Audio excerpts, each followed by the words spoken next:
E você está ouvindo o livro Eu Sou Eu, de Moacir Matos. Neste episódio, abrimos o capítulo 10, intitulado A Graça Divina. O que a graça divina nos propicia em plenitude de espírito.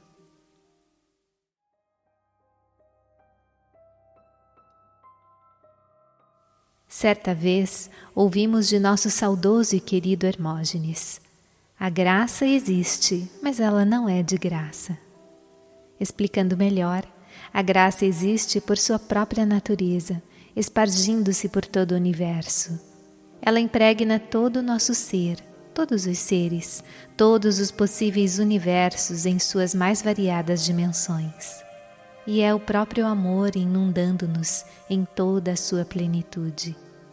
Estamos assim submersos nessa graça divina, mas não a vivenciamos.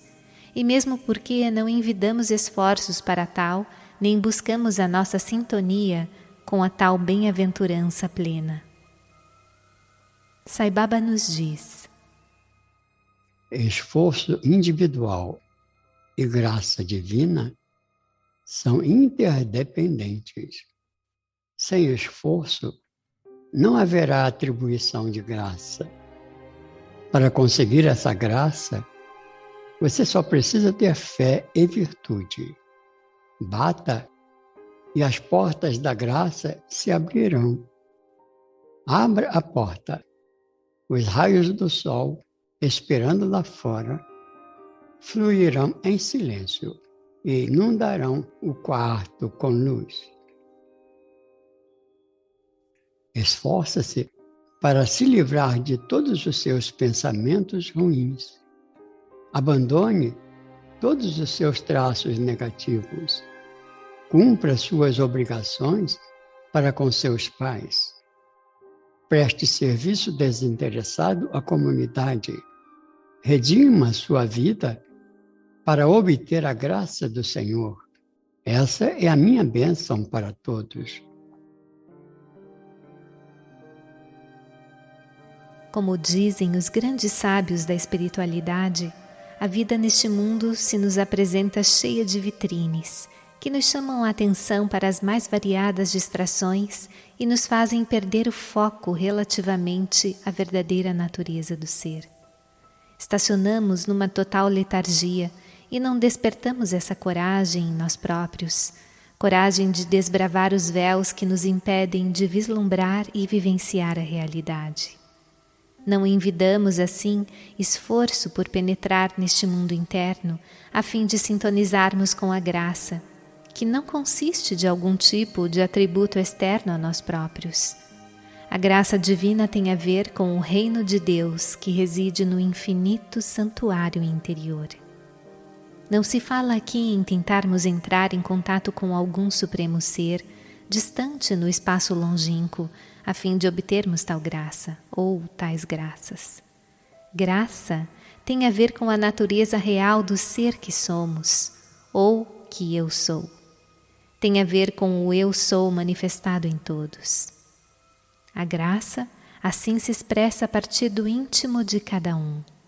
Quando buscamos a solução dos variados desafios da vida, normalmente o fazemos buscando tais soluções em seres externos a nós próprios, no espaço distante ou em outras dimensões.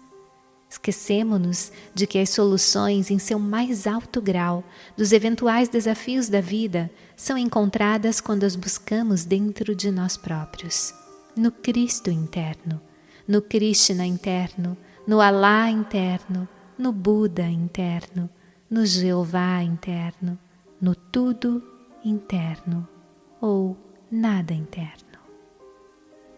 Recordando o grande físico Einstein: fique longe de pessoas negativas. Elas têm um problema para cada solução. E não temos que nos preocupar ansiosos por encontrar respostas no ser infinito que somos.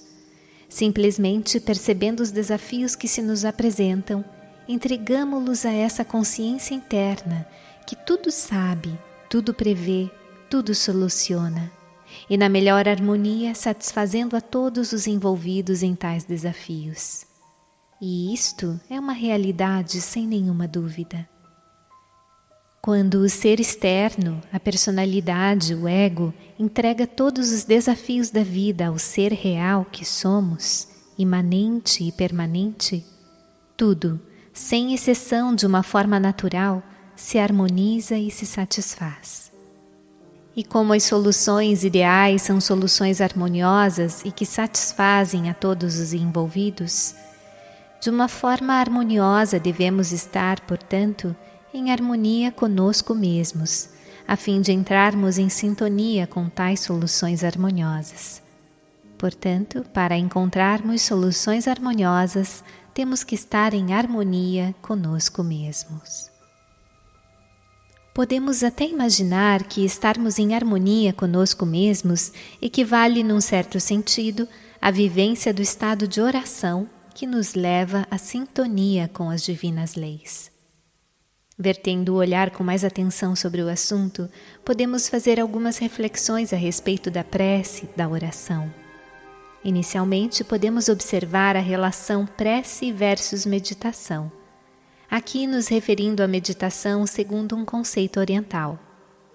Na prece, por exemplo, tem-se Deus como segunda pessoa, um ser sempre distante e muitas vezes bem distante, num céu longínquo no infinito, e distinto daquele que ora, que pede, que suplica. Na meditação, tanto aquele que ora quanto aquele a quem se ora, Deus, ambos constituem a primeira pessoa, sendo eu e Deus uma única pessoa, um único ser. Na meditação, o foco constitui a unidade com Deus, considerando-se até o próprio significado de yoga, como união, comunhão da consciência individual com a consciência denominada suprema, conscientização da unidade. E cabe aqui uma observação sobre um aspecto interessante. Mesmo no caso da prece, podemos até considerá-la como um meio termo. Podemos imaginar que ao fazermos uma prece, nós a estamos dirigindo ao ser interno. Explicando melhor, o ser individual, a personalidade, orando ao ser infinito, ao real ser, ao eu sou.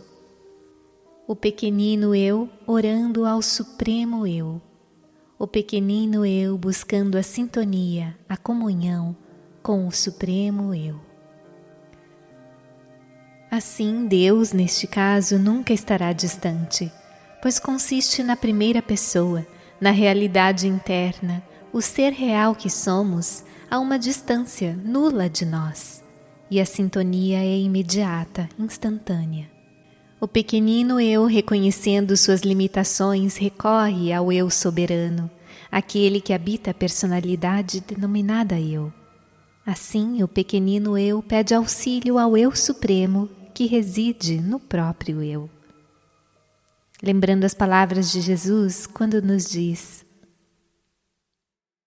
Mas buscai primeiro o reino de Deus e a sua justiça, e todas estas coisas vos serão acrescentadas. Mateus 6:33. Nessas lindas e profundas palavras, Jesus nos exorta primeiramente a buscar o reino divino e, em consequência, passamos a experimentar tudo mais.